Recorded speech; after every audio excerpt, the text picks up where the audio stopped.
Hello friends, welcome to my channel polity with Manju. आज अपन NCERT का 4th चैप्टर करेंगे। इससे पहले 3 चैप्टर अपन कर चुके हैं, भारत का संविधान, सिद्धांत और व्यवहार। तो चलिए शुरू करते हैं 4th चैप्टर, जिसमें कार्यपालिका के बारे में दिया गया है। विधायिका, कार्यपालिका और न्यायपालिका सरकार के 3 अंग होते हैं और ये तीनों मिलकर शासन का कार्य करते हैं तथा कानून व्यवस्था बनाए रखते हैं तथा जनता का कल्याण करने में योगदान देते हैं। संविधान यह सुनिश्चित करता है कि ये सभी एक दूसरे से तालमेल बना के काम करें और आपस में संतुलन बनाए रखें। संसदीय व्यवस्था में कार्यपालिका और विधायिका एक दूसरे पर डिपेंड हैं, आश्रित हैं।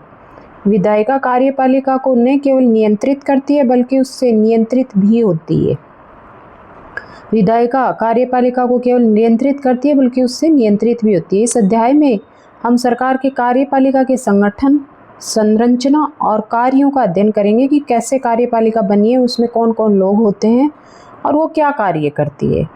इस अध्याय में हमें यह भी पता चलेगा कि पिछले कुछ समय के राजनीतिक व्यवहार के कारण इसमें क्या क्या परिवर्तन हुए हैं।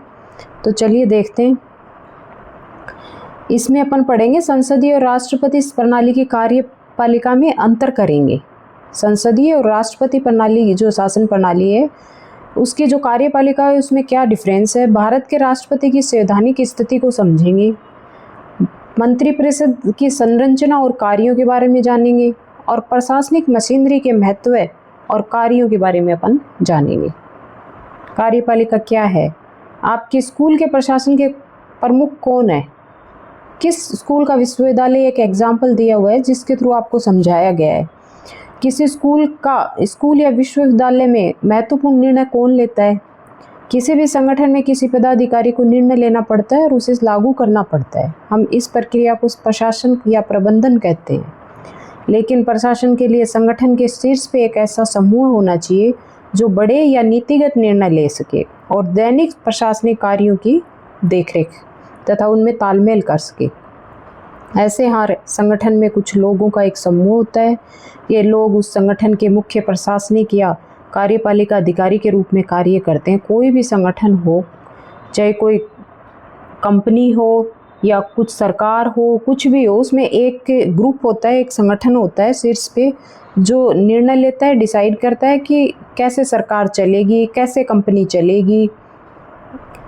आपने शायद बड़ी कंपनियों, बैंकों और औद्योगिक इकाइयों के प्रशासनिक अधिकारियों के बारे में सुना होगा। उनमें से कुछ पदाधिकारी नीतियों, नियमों और कायदों के बारे में निर्णय लेते हैं, तो कुछ उसे संगठन में लागू करते हैं। और कार्यपालिका का अर्थ व्यक्तियों के उस समूह से है जो कायदे कानूनों को संगठन में रोजाना लागू करता है। सरकार के मामले में भी एक संस्था नीतिगत निर्णय लेती है। सरकार में भी एक ऐसी संस्था है जो नीतिगत निर्णय लेती है और नियमों और कायदों के बारे में तय करती है। दूसरी उसे लागू करने की जिम्मेदारी निभाती है। सरकार का वह अंग जो इन नियमों कायदों को लागू करता है और प्रशासन का काम करता है वह कार्यपालिका कहलाता है। कार्यपालिका के प्रमुख कार्य क्या हैं? कार्यपालिका सरकार का वह अंग है जो विधायिका द्वारा स्वीकृत नीतियों, जो विधायिका जो नीतियां बनाती है, स्वीकृत करती है और कानूनों को लागू करने के लिए जिम्मेदार है। कार्यपालिका जो विधायिका जो नीतियां बनाएगी, जो कानून बनाएगी, उनको लागू करवाने का काम कार्यपालिका करेगी। कार्यपालिका प्राय नीति निर्माण में भी भाग लेती है। कार्यपालिका का औपचारिक नाम अलग अलग राज्यों में अलग अलग है। कुछ देशों में जैसे राष्ट्रपति होता है तो कहीं चांसलर होता है। कार्यपालिका में केवल राष्ट्रपति, प्रधानमंत्री या मंत्री ही नहीं होते बल्कि इसके अंदर पूरा प्रशासनिक ढांचा होता है, नौकरशाही भी होती है, सिविल सेवा के सदस्य भी आते हैं। सरकार के प्रधान और उनके मंत्रियों को राजनीतिक कार्यपालिका कहा जाता है। सरकार के जो हेड हैं और उनके जो मंत्री हैं, जैसे प्रधानमंत्री है और फिर जब मंत्री हैं, उनको कार्यपालिका कहा जाता है और वे सरकार की सभी नीतियों के लिए उत्तरदायी है। जो भी सरकार की नीतियां हैं उनके लिए वो उत्तरदायी है। लेकिन जो लोग रोज रोज के प्रशासन के लिए उत्तरदायी होते हैं उन्हें स्थायी कार्यपालिका कहते हैं, नौकरशाही कहते हैं। कार्यपालिका कितने प्रकार की होती है, चलिए देखते हैं। सभी देशों में एक ही तरह की कार्यपालिका नहीं होती है, अलग अलग होती है। आपने अमेरिका के राष्ट्रपति और इंग्लैंड की महारानी के बारे में सुना होगा, लेकिन अमेरिका के राष्ट्रपति की शक्तियां और कार्य भारत के राष्ट्रपति की शक्तियों से बहुत अलग है। इसी प्रकार इंग्लैंड की महारानी की शक्तियां भूटान के राजा से भिन्न है। भारत और फ्रांस दोनों ही देशों में प्रधानमंत्री हैं। पर उनकी भूमिकाएं अलग अलग हैं। ऐसा क्यों? चलिए देखते हैं। इस प्रश्न का उत्तर देने के लिए हम इनमें से कुछ देशों की कार्यपालिकाओं की प्रकृति और पे प्रकाश डालेंगे। जो अलग अलग देशों की जो कार्यपालिकाएं हैं उनको देखेंगे, तब ये समझ में आएगा कि ये अलग अलग कैसे हैं। अमेरिका में अध्यक्षात्मक व्यवस्था है और कार्यकारी शक्तियाँ राष्ट्रपति के पास हैं। जैसे अपने यहाँ प्रधानमंत्री के पास है, वहाँ राष्ट्रपति के पास है। कनाडा में संसदीय लोकतंत्र और संवैधानिक राजतंत्र है। इसमें महारानी एलिजाबेथ द्वितीय राज्य की प्रधान और प्रधानमंत्री सरकार का प्रधान है। फ्रांस में राष्ट्रपति और प्रधानमंत्री अर्ध अध्यक्षात्मक व्यवस्था के हिस्से हैं। राष्ट्रपति प्रधानमंत्री और अन्य मंत्रियों की नियुक्ति करता है। राष्ट्रपति वो प्रधानमंत्री और अन्य मंत्रियों की नियुक्ति करता है, जैसे अपने यहाँ पे होता है, पर उन्हें पद से हटा नहीं सकता क्योंकि वे संसद के प्रति उत्तरदायी होते हैं। जापान में संसदीय व्यवस्था है जिसमें राजा देश का और प्रधानमंत्री सरकार का प्रधान है। इटली में एक संसदीय व्यवस्था है जिसमें राष्ट्रपति देश का और प्रधानमंत्री सरकार का प्रधान है। रूस में एक अर्ध अध्यक्षात्मक व्यवस्था है जिसमें राष्ट्रपति देश का प्रधान और राष्ट्रपति द्वारा नियुक्त प्रधानमंत्री सरकार का प्रधान है। जर्मनी में एक संसदीय व्यवस्था है जिसमें राष्ट्रपति देश का नाम मात्र का प्रधान है, जिस तरह से भारत में है, और चांसलर सरकार का प्रधान है, जैसे हमारे देश में है। अध्यक्षात्मक व्यवस्था में राष्ट्रपति राज्य अध्यक्षात्मक जो व्यवस्था है उसमें राष्ट्रपति राज्य और सरकार दोनों का ही प्रधान होता है, जैसे अमेरिका में है। इस व्यवस्था में सिद्धांत और व्यवहार दोनों में राष्ट्रपति का पद बहुत शक्तिशाली होता है। अपने यहाँ सिद्धांत में राष्ट्रपति का पद शक्तिशाली है लेकिन व्यवहार में नहीं है। ऐसी व्यवस्था अमेरिका, ब्राज़ील और लैटिन अमेरिका के अनेक देशों में पाई जाती है। संसदीय व्यवस्था में प्रधानमंत्री सरकार का प्रधान होता है।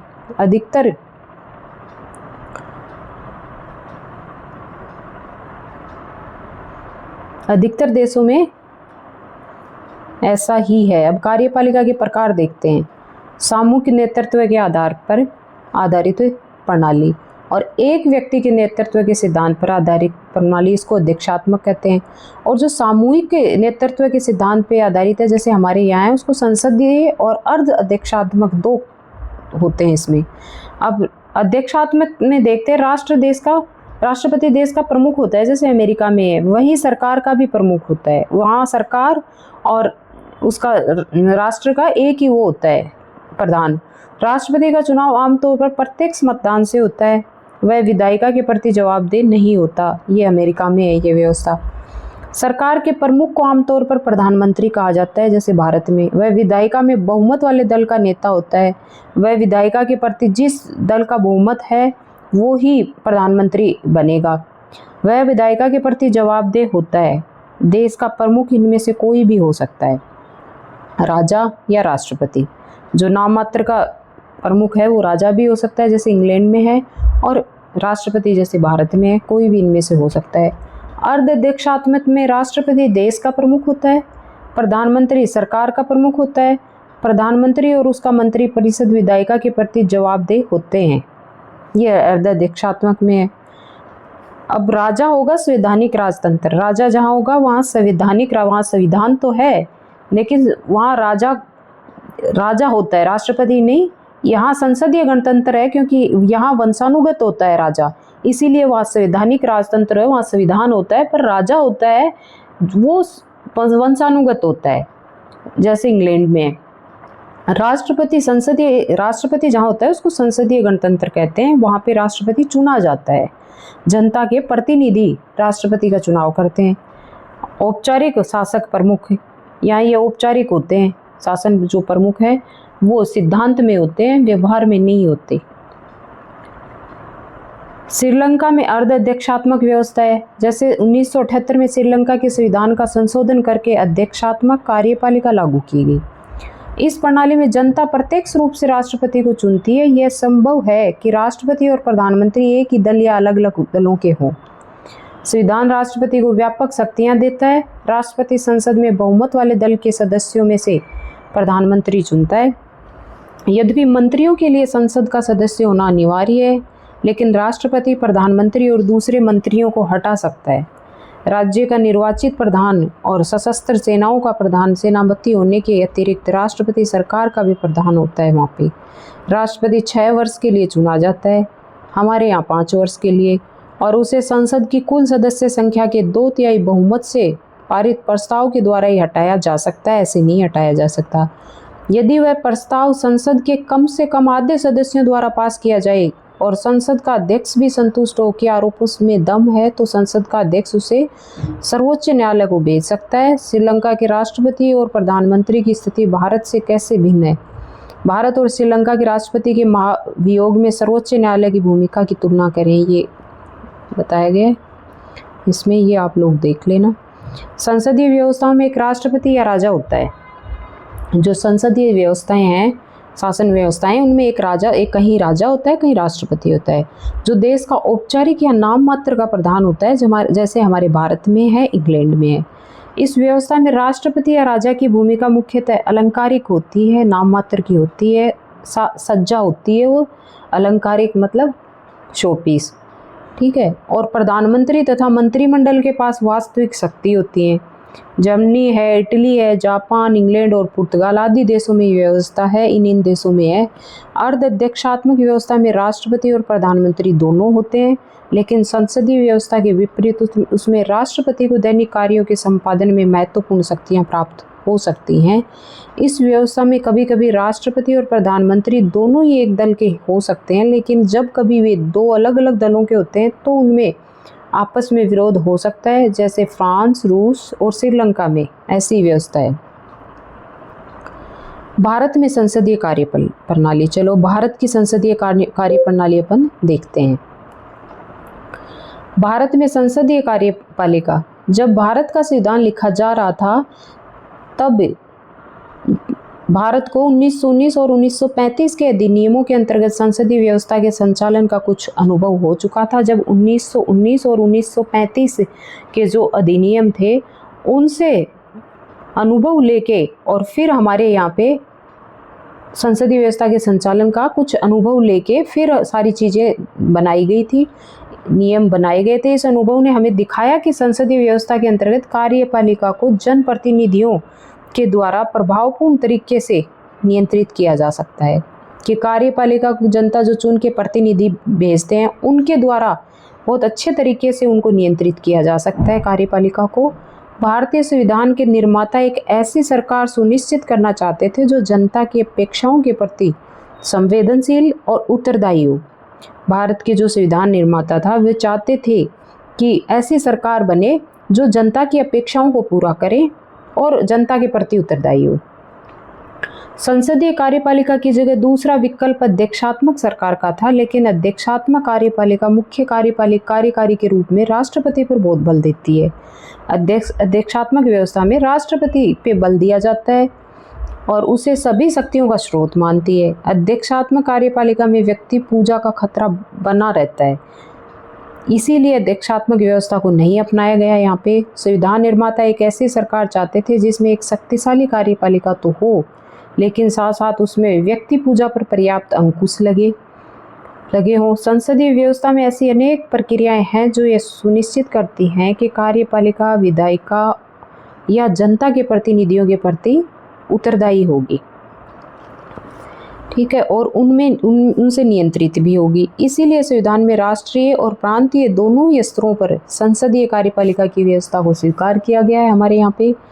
इस व्यवस्था के अंतर्गत राष्ट्रपति भारत में राज्य का औपचारिक प्रधान होते हैं तथा प्रधानमंत्री और मंत्रिपरिषद जो जनता द्वारा चुन के आते हैं मंत्री प्रतिनिधि राष्ट्रीय स्तर पर सरकार चलाते हैं। राज्यों के स्तर पर राज्यपाल, मुख्यमंत्री और मंत्रिपरिषद मिलकर कार्यपालिका बनाते हैं जो राष्ट्रीय स्तर पे है। सेम वो ही पैटर्न हमारा राज्य स्तर पे है।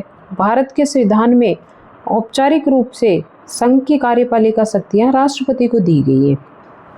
हमारे यहाँ पे जो औपचारिक शक्तियाँ हैं वो संघ की कार्यपालिका शक्तियाँ जो हैं औपचारिक वो राष्ट्रपति को दी गई हैं, पर वास्तव में प्रधानमंत्री के नेतृत्व में बनी मंत्रिपरिषद के माध्यम से राष्ट्रपति इन शक्तियों का प्रयोग करते हैं।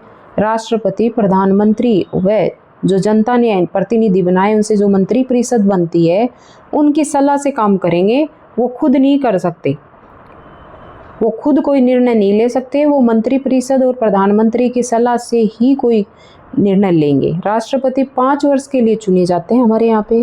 राष्ट्रपति पद के लिए सीधे जनता के द्वारा निर्वाचन नहीं होता, सीधे जनता के द्वारा नहीं होता। जो जनता के प्रतिनिधि हैं, जनता जो प्रतिनिधि चुन के भेजती है, जो मंत्री हैं वो जो भी है मंत्री नहीं, जो भी लोकसभा के वो सदस्य होते हैं, जो प्रतिनिधि वहाँ जाते हैं, वो ही राष्ट्रपति का चुनाव करते हैं।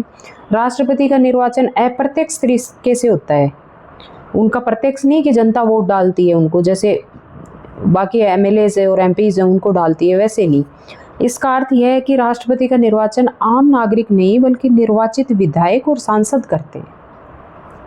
यह निर्वाचन समानुपातिक प्रतिनिधित्व प्रणाली और एकल संक्रमणीय मत के सिद्धांत के अनुसार होता है। जनता के जो प्रतिनिधि हैं, जो सांसद हैं, विधायक हैं, वो उनको जनता चुन के भेजती है, फिर वो राष्ट्रपति के चुनाव में भाग लेते हैं। और एकल संक्रमणीय मत पद्धति के द्वारा समानुपातिक प्रतिनिधित्व प्रणाली और एकल संक्रमणीय मत के द्वारा राष्ट्रपति का चुनाव होता है, जो अपन ने पिछले चैप्टर में देखा था। केवल संसद ही राष्ट्रपति को महाभियोग की प्रक्रिया के द्वारा उसके पद से हटा सकती है। पिछले अध्याय में हमने पढ़ा कि इस प्रक्रिया के लिए संसद में विशेष बहुमत की जरूरत होती है।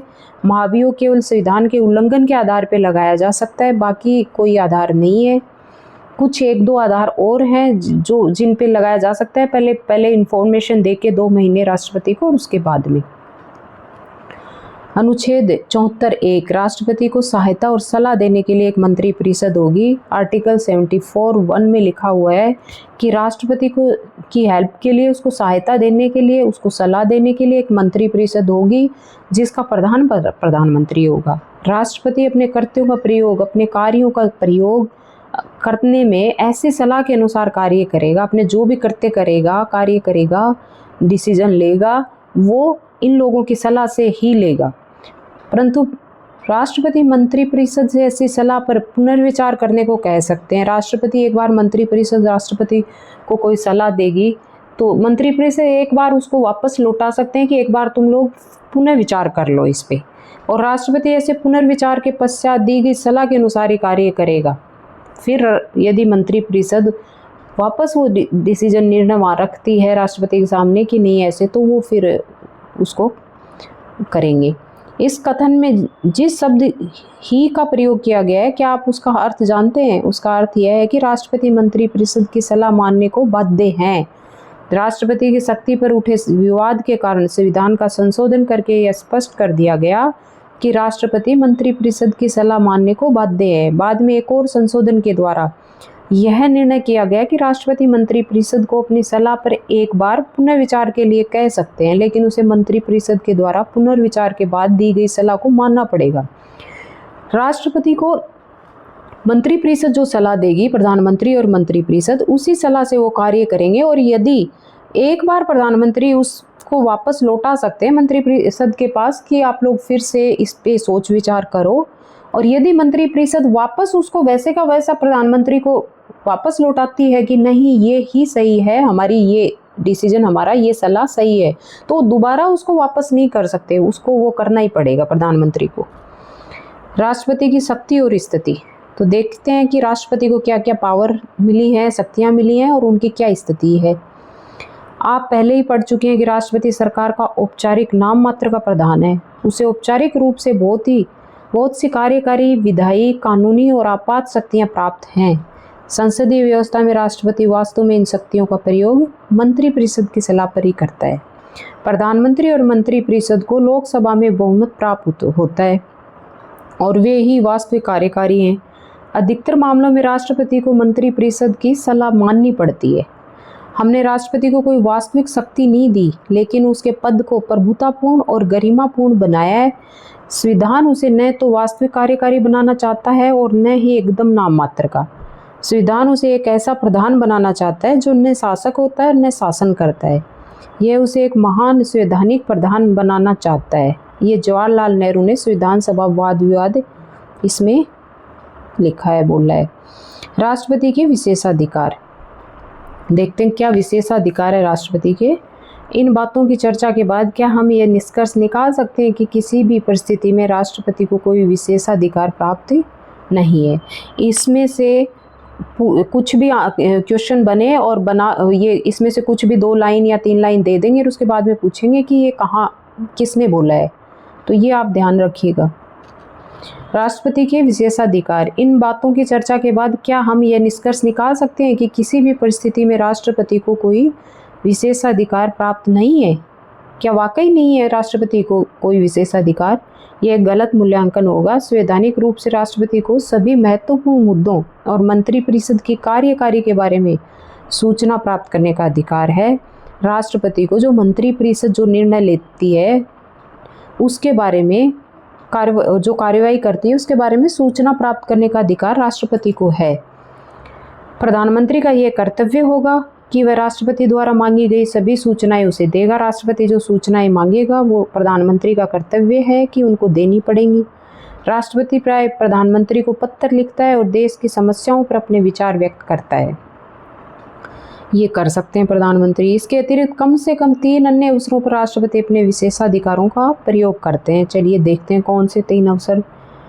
जैसा कि आप पहले ही देख चुके हैं कि राष्ट्रपति मंत्रिपरिषद की सलाह को लौटा सकता है, ठीक है, और उसे अपने निर्णय पर पुनर्विचार के लिए कह सकता है, जैसा अपने ऊपर पढ़ा है। एक पावर तो ये है राष्ट्रपति के पास। ऐसा करने में राष्ट्रपति अपने विवेक का प्रयोग करता है। जब राष्ट्रपति को ऐसा लगता है कि सलाह में कुछ गलती है, जो मंत्रिपरिषद ने मुझे सलाह दी है वो ठीक नहीं है, उसमें कुछ गलती है या कानूनी रूप से कुछ कमियां हैं या फैसले देश के हित में नहीं है, तो वह मंत्रिपरिषद से अपने निर्णय पर पुनर्विचार करने के लिए कह सकता है।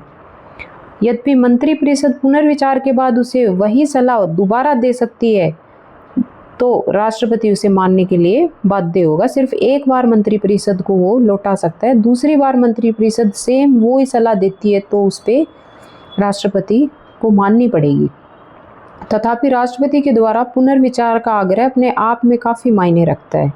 अतः ये एक तरीका है जिसमें राष्ट्रपति अपने विवेक के आधार पर अपनी शक्ति का प्रयोग करे। ये एक पावर है राष्ट्रपति के पास कि वो अपनी विवेक के आधार पे समय अपना सोच के फिर उस शक्ति का प्रयोग करे। दूसरे, राष्ट्रपति के पास वीटो की शक्ति है, निषेधाधिकार होती है, जिसे वह संसद द्वारा पारित विधेयकों, संसद जो विधेयक पारित करती है, धन विधेयकों को छोड़ के जो भी संसद विधेयक पारित करती है पर स्वीकृति देने में विलंब कर सकता है, वो समय लगा सकता है राष्ट्रपति, या स्वीकृति देने से मना कर सकता है, वो मना भी कर सकता है और वो टाइम भी लगा सकता है। संसद द्वारा पारित प्रत्येक विधेयक को कानून बनने से पूर्व राष्ट्रपति की स्वीकृति के लिए भेजना। संसद जो भी विधेयक पास करती है उसको कानून का रूप देने से पहले राष्ट्रपति की स्वीकृति आवश्यक है और वो स्वीकृति के लिए भेजा जाता है। राष्ट्रपति उसे संसद को लौटा सकता है और उसे उस पर पुनर्विचार के लिए कह सकता है। वीटो की यह शक्ति सीमित है क्योंकि संसद उसी विधेयक को यदि दोबारा पारित कर दे और राष्ट्रपति के पास भेजे तो राष्ट्रपति को उस पर अपनी स्वीकृति देनी पड़ेगी। जैसा कि पिछली ऊपर देखा है अपने कि मंत्रिपरिषद, एक बार मंत्रिपरिषद को राष्ट्रपति वो लौटा सकता है, दोबारा यदि मंत्रिपरिषद वो ही वापस उसको सलाह भेजती है उसको मानना पड़ेगा। वो ही यहाँ पे है कि जो भी विधेयक पास हुआ है वो राष्ट्रपति के पास जाएगा, राष्ट्रपति उसको स्वीकृति देने में समय लगा सकते हैं, मना भी कर सकते हैं, लेकिन दोबारा वो ही विधेयक वहाँ से पास होकर संसद से जाएगा तो राष्ट्रपति को उस पर परमिशन स्वीकृति देनी पड़ेगी। इसीलिए ये शक्ति भी, इनकी वीटो की शक्ति भी सीमित है, क्योंकि संसद उसी विधेयक को दोबारा पारित कर दे और राष्ट्रपति के पास भेजे तो राष्ट्रपति को उस पर अपनी स्वीकृति देनी पड़ेगी। लेकिन संविधान में राष्ट्रपति के लिए ऐसी कोई समय सीमा निर्धारित नहीं है। ये संविधान में कहीं कोई समय सीमा निर्धारित नहीं की गई है जिसके अंदर ही उस विधेयक को पुनर्विचार के लिए लौटाना पड़े। इसका यह अर्थ हुआ कि राष्ट्रपति किसी भी विधेयक को बिना किसी समय सीमा के अपने पास लंबित रख सकता है। उसमें कोई सीमा नहीं है कि राष्ट्रपति को 10 दिन, 15 दिन, महीने में वो लौटाना होगा। उसके लिए संविधान में कहीं कोई समय सीमा नहीं लिखी हुई है। इससे राष्ट्रपति को अनौपचारिक रूप से अपने वीटो का प्रभावी ढंग से प्रयोग करने का अवसर मिल जाता है। इसे कई बार पॉकेट वीटो भी कहा जाता है कि राष्ट्रपति ने जो भी संसद जो विधेयक पास करके भेजा उसको अपनी पॉकेट में डाल लिया और वो भूल गए, क्योंकि वो काफ़ी समय लगाते हैं, इसीलिए इसको पॉकेट वीटो भी कहा जाता है। तीसरे प्रकार का विशेषाधिकार है राजनीतिक परिस्थितियों के कारण पैदा होता है, जो औपचारिक रूप से राष्ट्रपति प्रधानमंत्री की नियुक्ति करता है। सामान्यतः अपनी संसदीय व्यवस्था में लोकसभा के बहुमत दल के नेता को प्रधानमंत्री के रूप में नियुक्त किया जाता है। जिस दल का सबसे ज़्यादा वो है सांसद हैं, उसके दल को, वो जो दल है वो जो बोलेंगे, अपना नाम देंगे राष्ट्रपति को कि हमें ये प्रधानमंत्री बनाना है, उसको राष्ट्रपति प्रधानमंत्री बनाते हैं। लेकिन इसीलिए उसकी नियुक्ति में राष्ट्रपति के विशेषाधिकार का कोई प्रश्न ही नहीं रह जाता। वो जो नाम देंगे, जिनको पावर है, जिनको सबसे ज़्यादा, जिनके सांसद हैं, जिनका बहुमत है, वो नाम देंगे, वो राष्ट्रपति को नियुक्त करना पड़ेगा। लेकिन उस परिस्थिति की कल्पना करें जिसमें चुनाव के बाद किसी भी नेता को लोकसभा में बहुमत प्राप्त नहीं है। इसके अतिरिक्त यह भी सोचें कि यदि गठबंधन बनाने के प्रयासों के बाद भी 2 या 3 नेता यह दावा करें कि उन्हें लोकसभा में बहुमत प्राप्त है, तो क्या होगा? तब राष्ट्रपति को यह निर्णय करना है कि वह किसे प्रधानमंत्री नियुक्त करे। 2-3 दल हैं, उनको सबको बहुमत प्राप्त है, सब दावा कर रहे हैं कि हमें प्राप्त है, हमें प्राप्त है, फिर भी किसी को ज़्यादा बहुमत प्राप्त नहीं है। तो ऐसी स्थिति में राष्ट्रपति पावरफुल हो जाता है। राष्ट्रपति निर्णय करता है कि किसे प्रधानमंत्री नियुक्त करें। इस परिस्थिति में राष्ट्रपति को अपने विशेषाधिकार का प्रयोग कर ये निर्णय लेना होता है कि किसे बहुमत का समर्थन प्राप्त है या कौन सरकार बना सकता है और सरकार चला सकता है। 1989 के बाद प्रमुख राजनीतिक परिवर्तनों के कारण राष्ट्रपति के पद का महत्व और बढ़ गया है। गठबंधन सरकारें आई हैं 1989 के बाद 1989 से 1998 तक हुए 4 संसदीय चुनावों में किसी भी एक दल या दलीय गठबंधन को लोकसभा में स्पष्ट बहुमत नहीं मिल सका। इन परिस्थितियों की मांग थी कि राष्ट्रपति हस्तक्षेप करके या तो सरकार का गठन कराए या फिर प्रधानमंत्री द्वारा लोकसभा में बहुमत सिद्ध न कर पाने के बाद उसकी सलाह पर लोकसभा भंग कर दे। ये पावर दी गई कि या तो प्रधानमंत्री दलीय गठबंधन है, उनको लोकसभा में स्पष्ट बहुमत नहीं मिला है, तो इसमें से कि उसमें गठबंधन चुनाव में किसी भी एक नहीं मिला, तो उन परिस्थितियों की मांग थी कि राष्ट्रपति हस्तक्षेप करे, या तो सरकार का गठन कराए या फिर प्रधानमंत्री द्वारा लोकसभा में बहुमत सिद्ध न करने के बाद उसकी सलाह पर उसको लोकसभा को भंग कर दे। अतः यह कहा जा सकता है कि राष्ट्रपति का विशेषाधिकार राजनीतिक परिस्थितियों पर आधारित है। जब ऐसी परिस्थितियां बन जाएं कि किसी को भी स्पष्ट बहुमत प्राप्त नहीं है, तो राष्ट्रपति की शक्ति बढ़ जाती है। जब सरकार स्थायी न हो और गठबंधन सरकार सत्ता में हो, तब राष्ट्रपति के हस्तक्षेप की संभावनाएं बढ़ जाती हैं। तो राष्ट्रपति मुख्यतः एक औपचारिक शक्ति वाला पद है और वह राष्ट्रपति का अलंकारिक प्रधान है, राष्ट्र का अलंकारिक प्रधान है। ऐसे में आप पूछ सकते हैं कि तब हमें राष्ट्रपति की क्या आवश्यकता है। ये सवाल आपके दिमाग में आता होगा कि फिर क्या ज़रूरत है राष्ट्रपति की, प्रधानमंत्री है ना। संसदीय व्यवस्था में मंत्रिपरिषद विधायिका में बहुमत के समर्थन पर निर्भर होती है। संसदीय व्यवस्था में जो मंत्रिपरिषद है, मंत्रिपरिषद है, विधायिका में बहुमत जिस दल का है उस पर वो करती है, डिपेंड करती है। इसका अर्थ यह है कि मंत्रिपरिषद को कभी भी हटाया जा सकता है और तब उसकी जगह एक नई मंत्रिपरिषद की नियुक्ति करनी पड़ती है। बहुमत नहीं रहा, कोई जैसे एग्जैक्ट जितना बहुमत चाहिए उतना है, उसमें से 2 सांसद भी हट जाते हैं तो मंत्रिपरिषद भंग हो जाएगी। तो ऐसी स्थिति में क्या करें, और तब उसकी जगह एक नई मंत्रिपरिषद बनानी पड़ेगी। ऐसी परिस्थितियों में एक ऐसे राष्ट्र प्रमुख की जरूरत पड़ती है जिसका कार्यकाल स्थायी हो, जिसके पास प्रधानमंत्री को नियुक्त करने की शक्ति हो और जो सांकेतिक रूप से पूरे देश का प्रतिनिधित्व कर सके। अब ऐसी स्थिति में राष्ट्रपति की जरूरत पड़ती है। सामान्य परिस्थितियों में राष्ट्रपति की यही भूमिका है, लेकिन जब किसी दल को स्पष्ट बहुमत नहीं मिलता, तब राष्ट्रपति पर निर्णय लेने और देश की सरकार को चलाने के लिए प्रधानमंत्री को नियुक्त करने की अतिरिक्त जिम्मेदारी होती है। ऐसी कंडीशन में जब बहुमत प्राप्त है तब तो ठीक है, जो बहुमत दल है, वो जिस दल को बहुमत प्राप्त है वो अपना नाम देगा, वो प्रधानमंत्री बनेगा। लेकिन किसी को बहुमत प्राप्त नहीं है, ऐसी कंडीशन में राष्ट्रपति की जो पावर है वो बढ़ जाती है। तो आज अपन यहीं तक करेंगे इसको, अगले वीडियो में आगे के चैप्टर को करेंगे। आई होप आप लोगों को समझ में आया होगा। समझ में आया तो प्लीज़ वीडियो को लाइक, शेयर एंड सब्सक्राइब ज़रूर करिएगा। धन्यवाद।